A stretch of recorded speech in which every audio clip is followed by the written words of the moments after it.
नमस्कार, मी दिनकर शिंदे. आपण पाहताय डीएस न्यूज. तुमचं मत माझं मत मध्ये आपलं स्वागत. मित्रांनो, महत्त्वाचा आणि गंभीर विषय मी आपल्यासमोर घेऊन आलो आणि तो म्हणजे असा की जम्मू काश्मीरच्या पहलगाम मध्ये आतंकवाद्यांनी हल्ला केला आणि या हल्ल्यामध्ये निष्पाप जवळपास 28 लोकांची हत्या या आतंकवाद्यांनी त्या ठिकाणी केली. आतंकवाद्यांनी हल्ला केल्यानंतर तो संपूर्ण देशभरामध्ये एक संतापाची लाट निर्माण झालेली आहे आणि आतंकवाद्यांचा या ठिकाणी देशानं आणि सैनिकांना खात्मा करावा अशी मागणी संपूर्ण भारतातले नागरिक या ठिकाणी करतायत.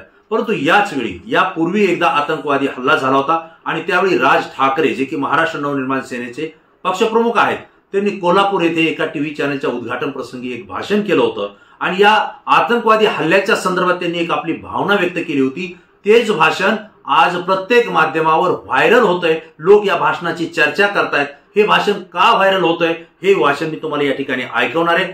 तुम्ही ठरवा की या भाषणामध्ये राज ठाकरे जे बोलले त्यांच्या बोलण्यामध्ये किती तथ्य आहे आणि हे भाषण नेमकं का व्हायरल झालंय. ऐका. ते आपल्या दूरदर्शनला असतं नाही का, आजच्या ठळक बातम्या, किंवा इतर चॅनलही असेल आजच्या ठळक बातम्या. तर मी त्याला सांगितलं, म्हटलं तुमच्याकडे सुरू करा, म्हटलं आजच्या खऱ्या बातम्या. कारण आजकाल ज्या काही बातम्या येत आहेत त्या बातम्या पुरवल्या जात आहेत.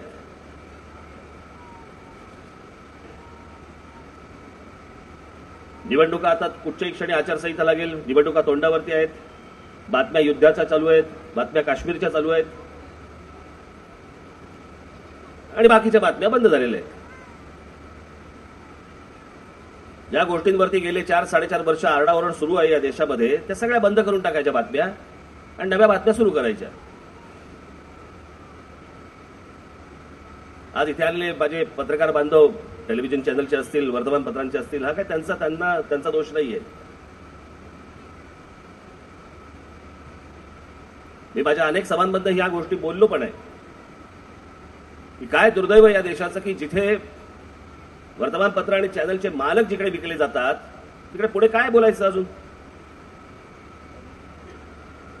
आणि आताच्या सरकारमध्ये जी परिस्थिती निर्माण झालेली आहे अशी परिस्थिती मी या अगोदर कधीही बघितलेली नाहीये की सगळ्या जेवढ्या संस्था आहेत, वर्तमानपत्र असतील, टेलिव्हिजन चॅनल असतील, मग ते सीबीआय असेल, तुमचा रिझर्व्ह बँक असेल, पोलीस असतील, इतर काही असेल, मिलिटरी, आर्मी पण घ्या, सगळ्यामध्ये 2-2 गट झालेत. 2-2 गट. आणि हे काही लक्षण चांगलं नाही देशासाठी.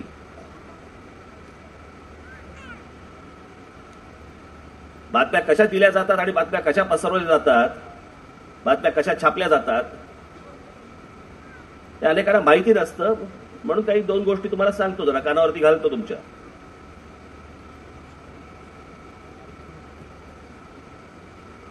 एखादी घटना लपवायची असेल तर दुसरी मोठी बातमी आणायची, म्हणजे ती घटना लपली जाते. ते प्रत्येक सरकारच चालू असतं. पण आत्ताच्या सरकारमध्ये ज्या प्रमाणात वाढ झालेली आहे या गोष्टींची, अशी वाढ कधीच झाली नव्हती. कधीच झाली नाही. मी कधीच पाहिली नाही इतक्या वर्षांमध्ये. तुम्हाला आठवत असेल की एक नीरव मोदी प्रकरण झालं होतं, एक चोक्सी प्रकरण झालं होतं. आठवत असेल तुम्हाला? आठवतं ना? 10 का 15 हजार कोटी रुपये घेऊन तो फरार झाला.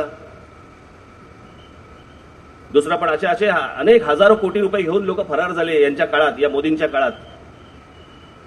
ते ज्या वेळेला सुरू झालं, ज्यावेळेला वर्तमानपत्रामध्ये बातम्या यायला लागल्या, त्यावरती त्यावेळेला एक घटना घडली. घटना कसली घडली? त्या श्रीदेवी गेल्या. एक हिंदी चित्रपटसृष्टीतली एक हिरोईन श्रीदेवी गेले. सगळ्या बातम्या बाजूला काढल्या आणि श्रीदेवी कशा गेली, ती गेली कशी, दारू पिऊन गेली का, अजून कशी गेली का, तशी गेली का, अशी गेली. कोणी टबमध्ये झोपून पत्रकार दाखवतोय की ती अशी झोपली होती. दुसरी बातमी नाही. आणि याचं कारण असं असतं की अगोदरच्या सगळ्या बातम्या तुम्ही विसराव्यात, तुमच्या डोक्यातनं निघून जाव्यात, याच्यासाठी दुसरी बातमी तयार केली जाते आणि मग सगळ्यांना ती पुरवली जाते. मालकच खिशातच म्हटल्यानंतर काय मग पुढे प्रश्नच येत नाही. आज त्या पुलवामामध्ये आमचे 40 बीएसएफचे जवान आज गेले.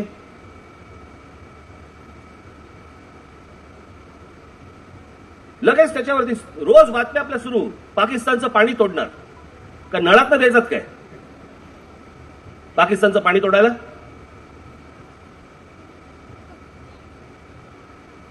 काही इंटरनॅशनल वॉटर ऍक्ट वगैरे नावाची काही गोष्ट असते की नाही? जे 2 देशातनं किंवा 3 देशांमधनं जे पाणी जातं ते काय एक देश थांबवू शकतो का असा? पण सतत वातावरण तुमच्या समोर असं उभं करायचं की बाबा काय आता पाकिस्तान आता एक शत्रू.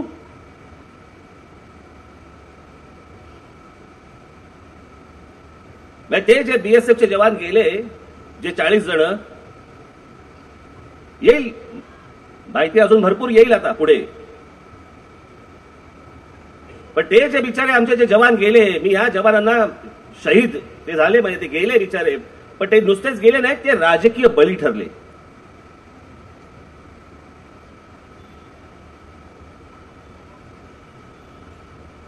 वाटेल त्या बातम्या आपल्या वरून फक्त केंद्रात पाठवून द्यायच्या, खाली विकत घेतलेल्या सगळ्या त्या वरच्या दिल्लीतल्या सगळ्या चॅनलनी फक्त तेवढ्याच बातम्या लावायच्या.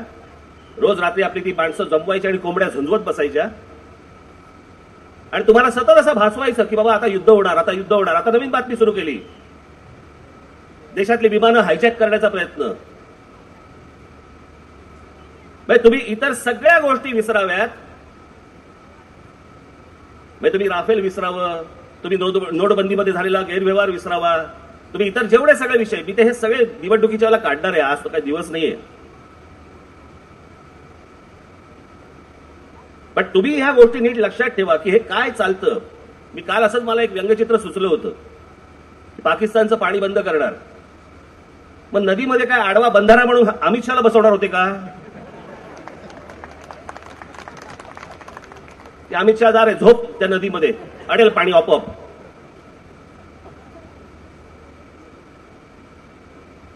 हे रोज तुम्हाला काहीतरी खोट्या बातम्या सांगतायत.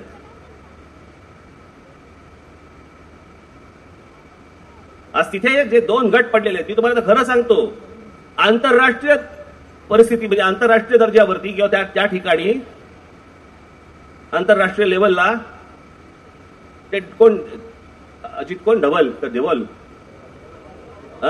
अजित डोवाल या एका माणसाची जर कसून चौकशी झाली ना तर सगळ्या गोष्टी बाहेर पडतील की नेमकं काय प्रकरण होतं, हे काय प्रकरण घडलंय.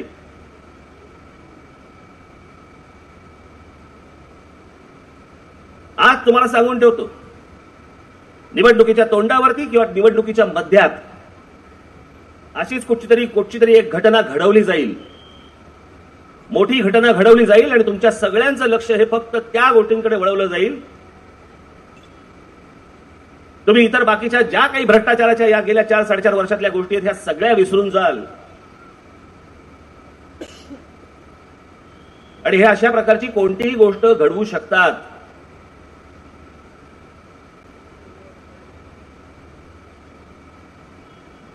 आपली स्मरणशक्ती कमी असते आणि कमी असल्यामुळे या सगळ्या गोष्टी ज्या तुमच्या डोक्यात असतील या सगळ्या घालवायच्या आणि हिंदुस्थान वर्सेस पाकिस्तान एवढ्या फक्त गोष्टी तुमच्यासमोर उभ्या करायच्या, एक शत्रू उभा करायचा. या असल्या गोष्टी गेली अनेक वर्ष अमेरिका करत आली. असाच कोणतरी एक मोठा एक बुवाजी उभा करायचा आणि त्याच्या भोवती अख्ख्या देशाचं लक्ष त्याच्या भोवती गुंतवून टाकायचं, बाकीच्या गोष्टी लोक विसरतात. आणि याच्यामध्ये मला बोलण्याचा उद्देश असा की या ज्या मी मगाशी म्हटलं ना की आजच्या खऱ्या बातम्या, आज माझे हे पत्रकार बांधव इथे बसले, इथे पण बसलेले आहेत. एकदा जरा जा दिल्लीमध्ये, कानोसा घ्या, तुम्हाला सगळ्या बातम्या कळतील काय चाललंय नेमकं. ते जे काही खरं घडतंय हे टेलिव्हिजन चॅनलवरती येत नाही, फक्त बातम्या पुरवल्या जात आहेत, फक्त सांगितल्या जात आहेत. ज्या दिवशी ही घटना घडली दुपारची, तुम्ही वाचलंही असेल, ऐकलंही असेल, ज्या दिवशी ही घटना घडली त्या दिवशी नरेंद्र मोदी हे जिम कॉर्बेट पार्क मध्ये शूटिंग करत होते. 4 तास शूटिंग करत होते डिस्कव्हरी चॅनलसाठी. ही घटना घडल्यानंतर देखील त्यांना माहिती असताना देखील ते तिकडनं निघाले नाहीत, ते शूटिंग करत राहिले. आपल्या घरातली, आपल्या देशातल्या एवढी लोक आज तिथे गेल्यानंतर, बॉम्ब स्फोटात गेल्यानंतर या माणसांनी ती गोष्ट ताबडतोब थांबून हा माणूस दिल्लीला यायला पाहिजे होता, नाही आले.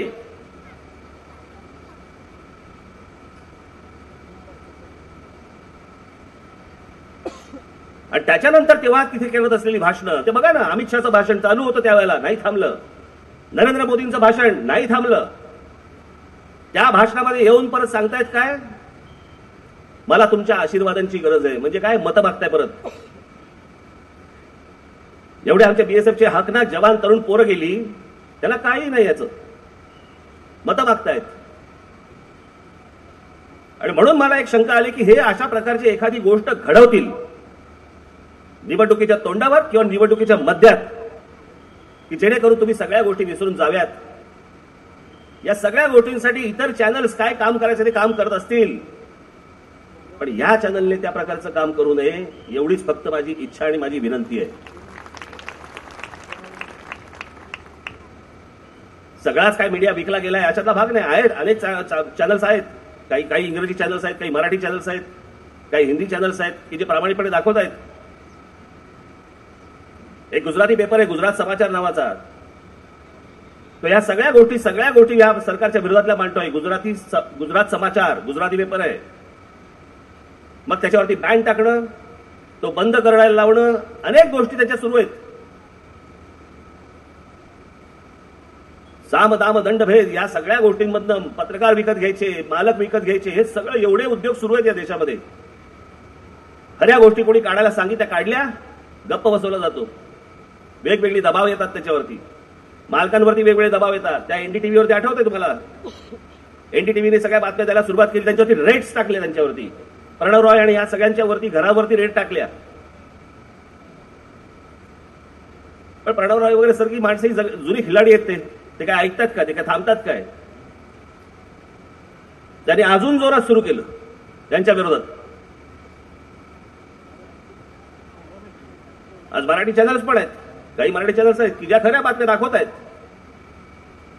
खऱ्या गोष्टी सांगतायत. मग तो एबीपी माझा असेल, तुमचा टीव्ही 9 असेल, साम असेल, झी कडनं काय अपेक्षेची गरजच नाही आपल्याला.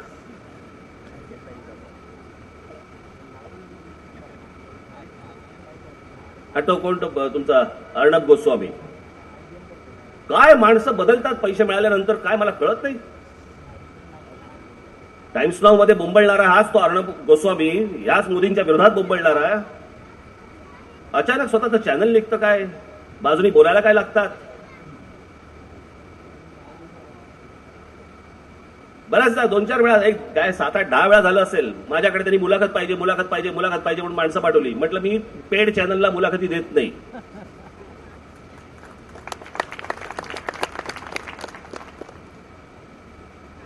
आज या सगळ्या गोष्टींवरचा जर लोकांचा, पत्रकारांवरचा पण विश्वास उडायला लागला, उद्या हीच जनता तुमच्याही अंगावरती येईल. नेमकी कुठे घेऊन चाललोय आपण पत्रकारिता?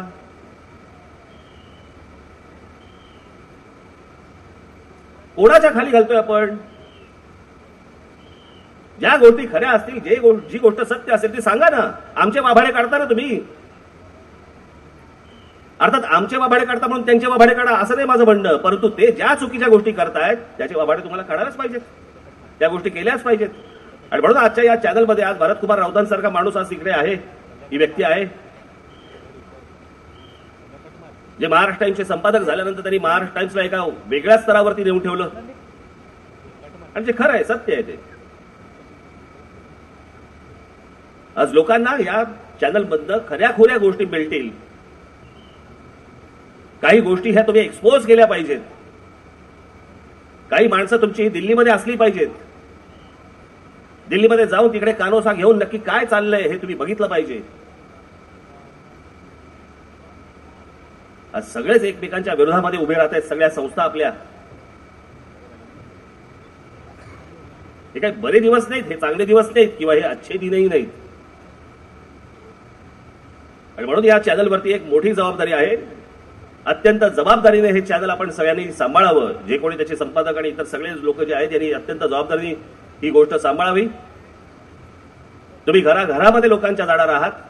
जेव्हा घराघरामध्ये जेव्हा लोकांच्या जाल, लोक जेव्हा बघतील त्यावेळेला लोकांचा विश्वास बसला पाहिजे की नाही, मला या चॅनलमधनं मला ह्या गोष्ट ही नक्की चांगली आणि योग्य मिळणार आहे. मला असं वाटतं हा जर विश्वास मिळाला, बाकीच्या लढाया तर होतच राहतात, राजकीय असतील तर इतर कुठच्याही असतील, या गोष्टी होतच राहतील. परंतु या नवीन चॅनलला मी मनपूर्वक शुभेच्छा देतो. त्यांच्याकडनं उत्तम कार्य घडो अशी आशा अपेक्षा बाळगतो आणि आपल्या सर्वांची मी रजा घेतो. धन्यवाद. जय हिंद, जय महाराष्ट्र.